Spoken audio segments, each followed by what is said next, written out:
Waters presents On the Box.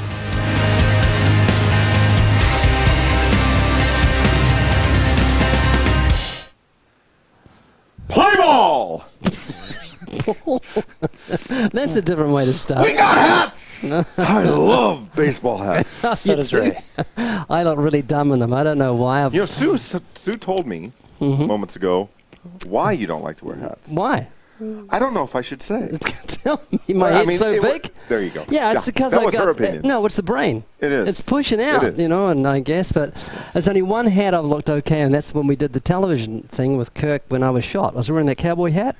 It was You know really what? weird. You did the cowboy hat good. It looked good, but every other time I put a hat on in stores at least 100 times when I'm shopping with Sue, and she's always laughed. Well, are you in the guys section or the ladies section? The guys section, not for the hats? ladies section. I mean, because that could explain why you don't like hats. Well, in San Francisco it's different, but locally we're fine. Yeah. So, all right. So we're obviously sporting the 180movie.com shirts. One of us, two of us actually, Mark is wearing the hat as well. The hats just came in today. Well, can we see Mark to see I'd how love he to see looks in a hat?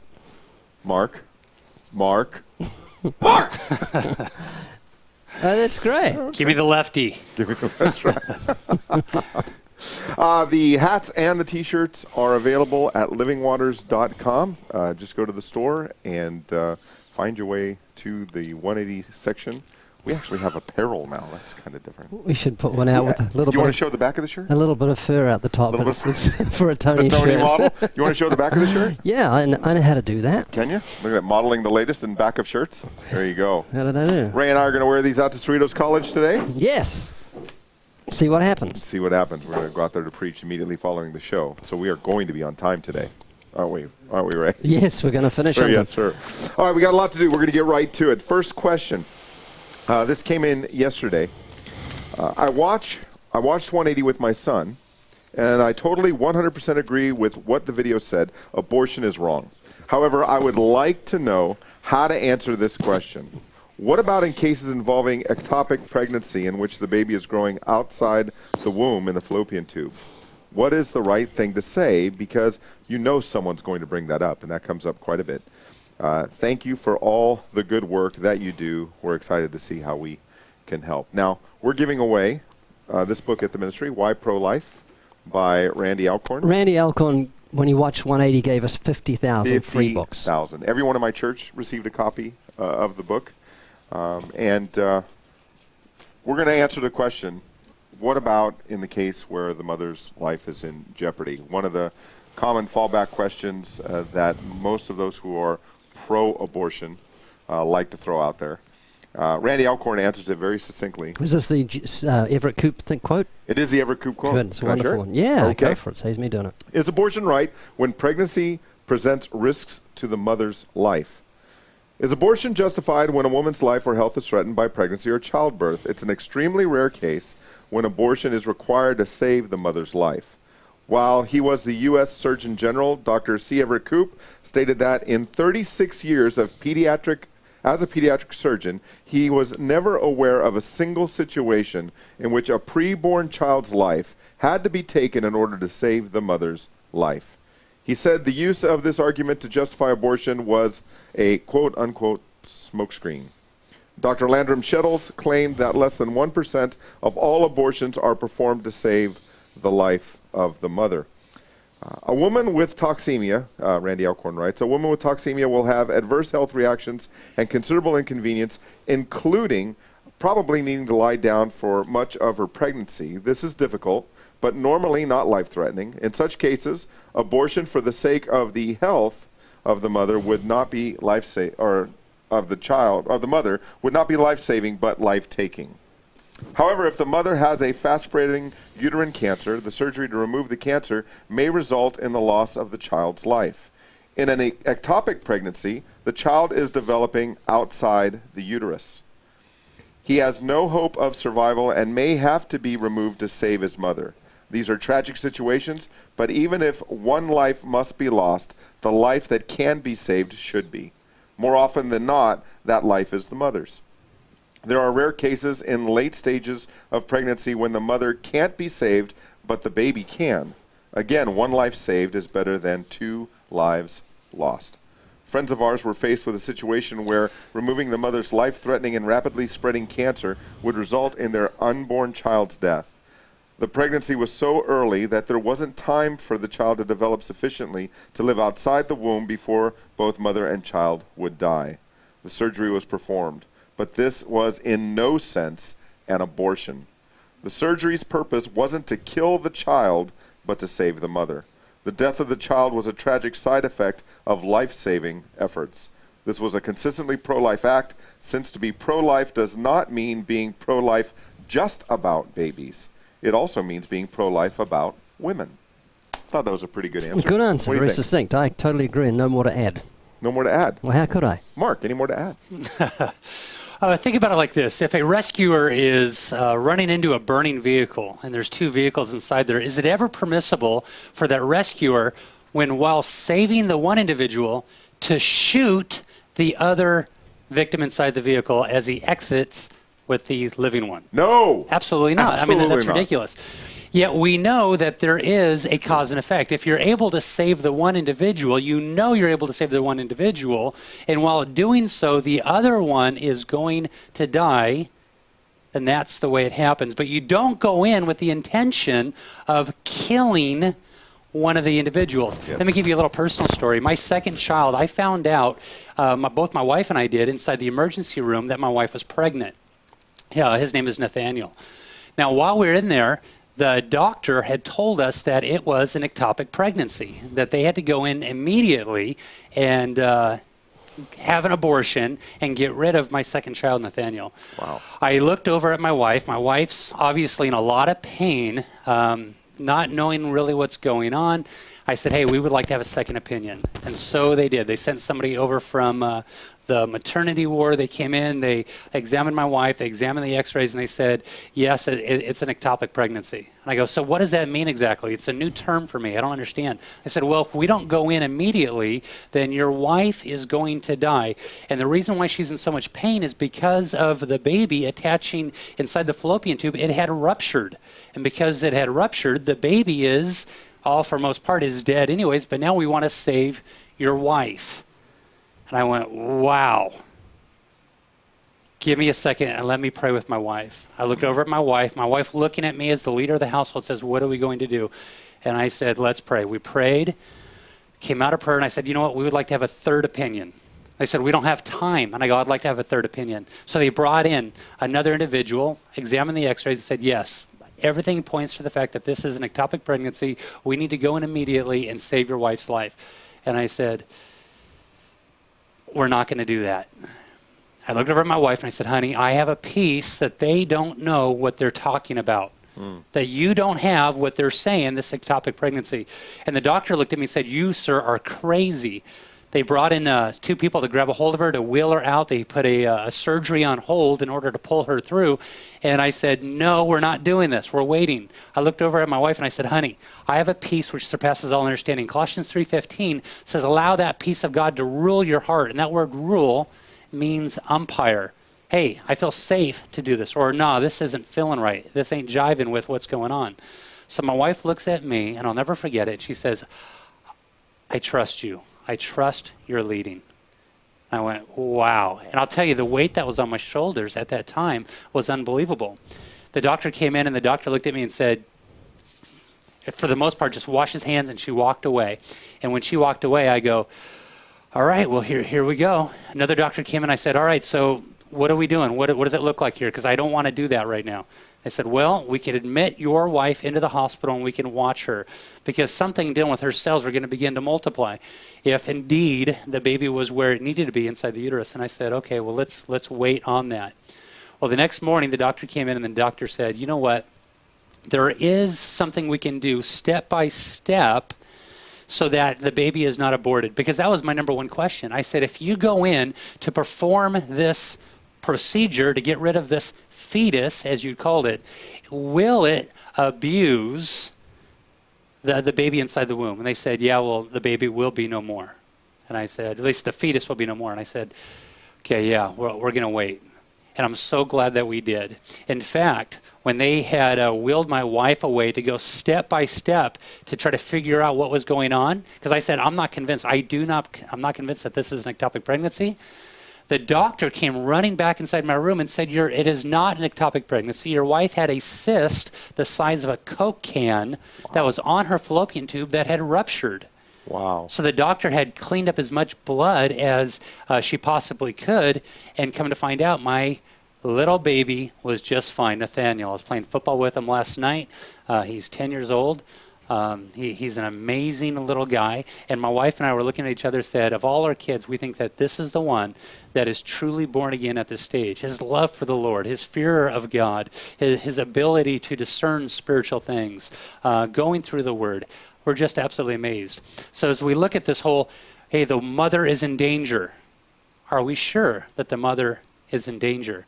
Because I have a beautiful boy, and if I would have listened to the doctors, he would not be here today.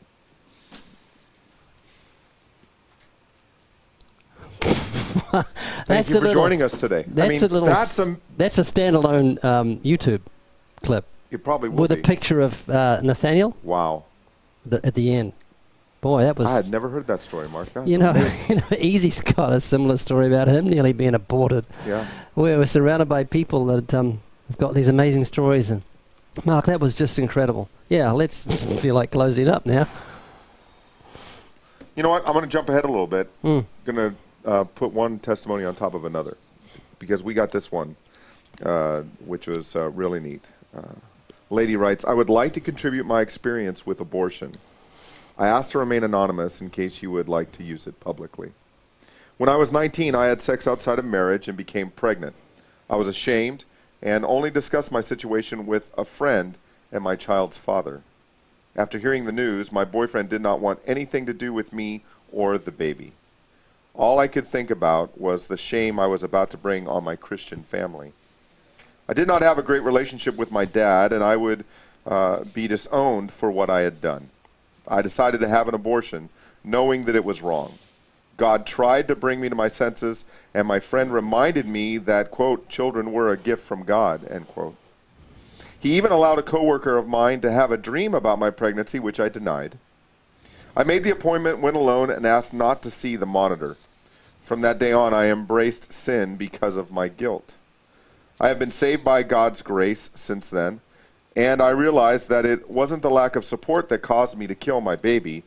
It was my pride that made me point my finger at others, and self-righteousness that convinced me to think I could rid myself of my own shame. I thank God for your ministry, because through God's law, you searched my heart, and I understood that without repentance and faith in Jesus, I was fully capable of committing any sin, even the murder of a child. Very powerful, isn't it? Just think there are women out there right at the moment doing that, ignoring their conscience and taking the life of their children. You know, and we talk so much about women aborting their children. I think more needs to be said about the men. Yeah, I just read Francis's, I've forgotten her name. She's a real well-known author. It's The Atonement Child, Francine Rivers. Her and I have become good friends by email. Very, very powerful, but it brings out the influence of the male when it comes to abortion. Men are just so cruel and hard. Get rid of this. It's going to inconvenience me. So, yeah, you're right. Finger needs to be pointed where it should be pointed. Absolutely. Mark, anything you want to add to that testimony? No, I mean, boy, there's so much stuff to be said, concerning abortion and the pro-life movement, and the argument is absolutely amazing. You hear that if there's no beating heart, then there's no child. If there's a beating heart, then it is a child. We look at this whole movement that if there's a woman and she has the right to be able to do whatever she wants with her body, and that little baby is part of her body, then she can do what she wants. But if you examine that argument, and if you're driving along and you have people inside your car, you can now do whatever you want to do because it's your car, and you're in control of your vehicle, and you're the one driving. So if I want to take the life of whatever it is, because that's what it's going to come down to, not whoever it is, but whatever it is in the back seat, well, then I can do that. There's beating hearts in the back seat, and there's beating hearts inside a woman's womb. And if that be the case, then there's two separate human beings involved there. Yeah. So we need to be very careful on how we treat God's creation. Amen. Tony, just thinking, there's Mark. There's nothing that makes evident the wickedness of the human heart like the issue of abortion. When it comes up, you really do see how evil that human nature is. Just brought the issue up in my blog, Atheist Central, and the things that are being said by these so-called human beings are just horrific. Yeah. I wouldn't repeat them. I just deleted them. They're so horrible. And it really reveals what's in the heart of man. Yeah, absolutely. Speaking of that, I'm going to share with you a story out of Canada. This came to us by Kevin, one of our viewers. And the article appeared on lifesitenews.com, written by Patrick Crane, out of Edmonton, Alberta, September 12, 2011. An Alberta judge has let a woman who strangled her newborn son walk free by arguing that Canada's absence of a law on abortion signals that Canadians, quote-unquote, sympathize with the mother. Quote, "We live in a country where there is no protection for children in the womb right up until birth, and now this judge has extended the protection for the perpetrator rather than the victim, even though the child is born, and as such should be protected by the court," said Jim Hughes, national president of Campaign for Life Coalition. Katrina Effort of Wetaskiwin, Alberta, gave birth secretly in her parents' downstairs bathroom on April 13th, 2005, and then later strangled the newborn and threw his body over a fence. She was 19 at the time. She has been found guilty of second-degree murder by 2 juries, but both times the judgment was thrown out by the appeals court. In May, the Alberta Court of Appeal overturned her 2009 murder conviction and replaced it with the lesser charge of infanticide. On Friday, Effort got a 3-year suspended sentence from Justice Joanne Viet of the Alberta Court of Queen's Bench. As a result, she was able to walk out of court, though she will have to abide by certain conditions. According to the justice, Canada's lack of an abortion law indicates that, quote, "While many Canadians undoubtedly view abortion as a less than ideal solution to unprotected sex and unwanted pregnancy, they generally understand, accept, and sympathize with the onerous demands pregnancy and childbirth exact from mothers, especially mothers without support. Naturally, Canadians are grieved by an infant's death," doesn't sound like it, "especially at the hands of the infant's mother, but Canadians also grieve for the mother," she added. And this is the logical next step to the pro-abortion argument. It's If really you like can kill him in the womb, why can't you kill him out of the womb too? right. It's we grieve for the Jews that are slaughtered, but we also grieve for the Nazis that carry out the act. That makes no sense whatsoever. Yeah, it's just crazy. But it's predictable. Yeah. It's got to come. It follows the logic that it's okay to murder a child in the womb. You know, then it should be okay to murder infants, eventually toddlers, eventually those who are mentally handicapped, eventually those who are physically handicapped, and eventually those you just don't feel like having around anymore. Kill them all! Yeah. You know, Exodus 2, verse 9, I think it says, "If blood is shed by the hands of man, the person shedding the blood will have their blood shed." And it says, "For man is made in the image of God." You cannot kill, or you cannot murder a horse or a cow or a chicken. Right. You can't murder them, but you murder a human being. And what you're doing is you're taking the life of a creation that's made in the image of God and has worth in the eyes of God to a point where he will demand your blood if you take the blood of another human being. Yeah. So the slaughter of the innocents via abortion is murder in God's sight. There's no question of that. Absolutely. Mark? You know, this is what happens to a society who says a child has no value. You know, you look at this feminist judge. I wonder what her ruling would have been if the father would have killed the child. Yeah. I wonder what she would have done then. You know, we look at the woman as the woman has the right to do what she wants to do. But what about the father? What about a father coming along and saying, "I do not want this woman, my girlfriend, my wife, to have this abortion"? Doesn't he have equal say when it comes to aborting this precious little child? So can a man do this as well? Or can a man not say this? Can a man have a voice? Or is it only the woman that has the voice? And this is what happens when you usurp the authority of God.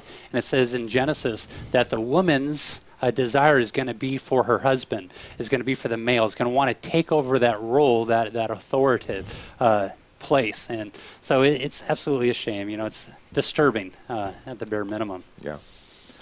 Well, we're talking a lot about the heart, Ray, and not too long ago, probably within the last few days or so, you posted an article, Heart Failure and the Atheist, on your blog. What was that about? I didn't read it.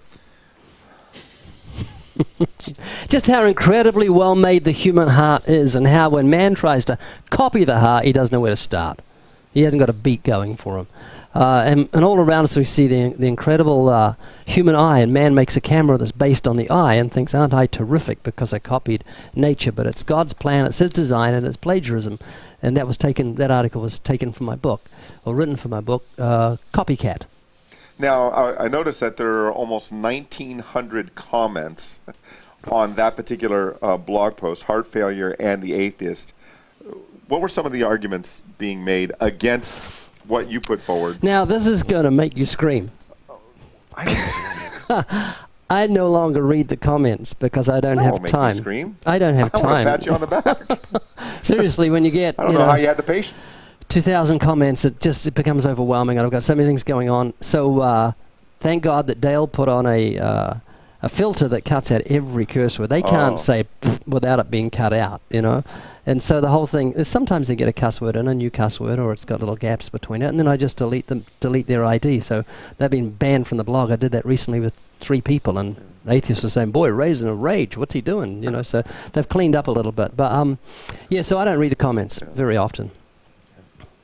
The idea that man tries to create or takes credit for creation with these mechanical hearts and what have you. You made some mention in there that they were first put in calves, and the calves only live for so long, and they think that this is great ingenuity, but yet they don't give credit where credit's due, I think was the point of the article. Yeah. They don't give credit where credit's due for the actual heart that they're trying to replicate.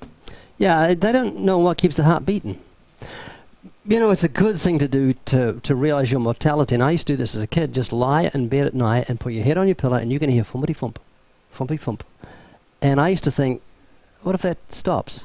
Where am I going? And it's a great thing to do because it makes you realize your mortality, that your whole life is dependent upon this heart that you've never seen. You don't know what started it. You don't know how it works. You don't know why and when it's going to stop. And it makes you realize that God's in control. And when he says your number's up, it's up. All right, hey, we're going to Transform this weekend. Going up to Littleton, Colorado. Flying up. We're flying up this time instead of driving. The day will be just as long. No nail polish. No nail polish. Well, yeah, no nail polish. It's a short flight, I think. It's about an hour and a half. Hour and a half or so. But yeah, we'll be leaving at dark 30 and getting home late Saturday night. What time? dark 30. Interesting. Yeah, it means it's early in the morning, but still dark out. Yeah, dark 30. Yes. And it will be the Colorado premiere for 180. Mm-hmm. And here's a promo for this weekend's event. Come to Transform. If you were to gauge your Christian walk from 1 to 10, where would you put it? Maybe a 7 or even an 8. If it's anything less than a 10, you need to come to Transformed. You've got to go to the Transform conference. You on fire for God? Blazing? Maybe you just don't have as much enthusiasm as you once did. We've been blessed to have tens of thousands of people attend our Transform conferences from all over the country. Your Christian walk will be radically changed by the renewing of your mind.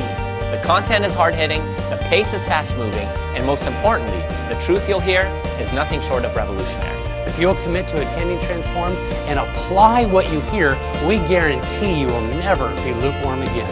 I promise you, your walk will be transformed. Come to Transformed. Transformed is a free event. For more information, visit livingwaters.com. That's www.livingwaters.com. All right, so there's a question coming out of the chat room.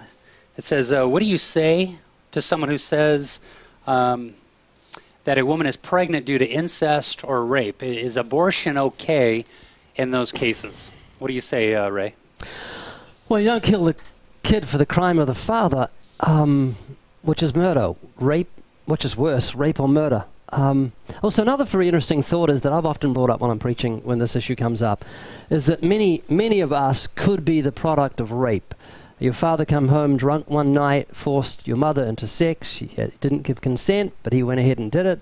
Basically rape, and you were conceived. Do we kill you for the crime of your father? Of course not. So go ahead, have the beautiful child and have it adopted out. Or keep the child. Yeah, or keep the child. Yeah, good we're thinking. receiving a number of testimonies through Facebook and through 180 of people who were conceived through the crime of rape, or from mothers who were raped and chose to keep their child and raise their child, or chose to have their child and then adopt their child. Right. Those are beautiful, beautiful stories of grace and mercy, love, forgiveness. Yeah. Yeah. So, yeah, I absolutely agree with you, Ray. You do not murder a child for the crime of the father. Yeah. Mark? Agree 100%. I mean, boy, it's not the child's fault, is it? Nope. You know, we tend to pass the buck and say, hey, I am the way I am because of my mother and my father, and we need to stop pointing the fingers and stuff like that and begin to take responsibility. On the flip side here, you know, this little child has done nothing wrong, and who's to say that this little child is not going to have a voice here on earth? Here's another question that just came in. What do you say to a father who says that he's a Christian, and then he tries to justify aborting his child? What do you say, Mark? What do you say? Well, I would begin to question the father. Are you really a Christian? You know, I don't know of any Christian that is pro-choice. You know, it's life first. So I'd begin to challenge them. You're going to know them by their fruits. So I would deal with their heart issue. The issue of abortion would become a side issue. I would deal with what's necessary, and then I would allow the secondary non-essential issues, in this case the abortion, to kind of fall off the plate for a second. And I would deal with his heart. And then after that, then I would deal with the fact, you know, and plead with the father and plead with the mother not to get the abortion. Yeah. Yeah. Pro-choice Christian is an oxymoron, and if you claim to be a pro-choice Christian, you need to repent and come to faith in Christ. Yeah? Time's up. Time's up. Until tomorrow. Tomorrow we're going to show you some of the decals that are going up, which are available at the store for 180movie.com, and we'll be taking more questions from the chat room and doing a bunch of other stuff, so tune in tomorrow. Until then, be encouraged, strengthened, and unafraid. Proclaim the gospel.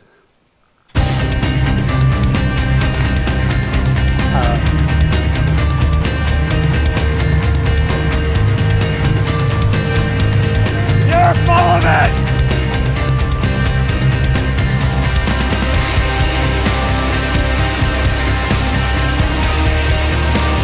Living Waters presents On the Box.